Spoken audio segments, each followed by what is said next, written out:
नवजात बाळाची 90,000 विक्री, 6 जणांविरुद्ध गुन्हा दाखल। शासकीय रुग्णालयात 6 दिवसांच्या नवजात बाळाचा 90,000 रुपयांना सौदा करणाऱ्या 6 जणांविरुद्ध पोलिसांनी गुन्हा दाखल केला आहे। उल्हासनगर शहरातील मध्यवर्ती शासकीय रुग्णालयाच्या आवारात ही धक्कादायक घटना घडली आहे।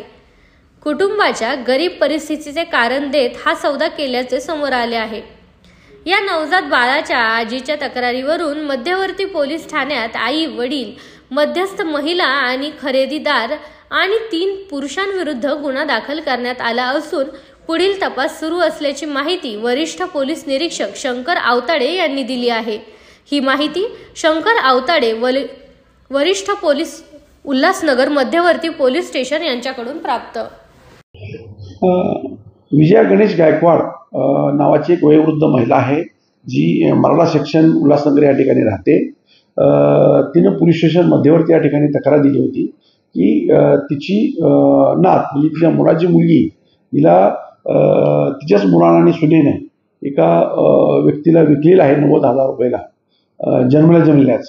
अशा तक्रारीवरून आम्ही लगेच ज्याला विकलेला आहे ते जोडपं, ती छोटी मुलगी आणि ज्यांनी मध्यस्थी केली ह्या सर्वांना ताब्यात घेतलं। पोलीस स्टेशनला गुन्हा दाखल केला आणि जी लहान बाळ आहे 6 दिवसाचं त्याला आम्ही सेंट्रल हॉस्पिटलला त्याला वैद्यकीय उपचारासाठी दाखल करण्यात आलेलं आहे।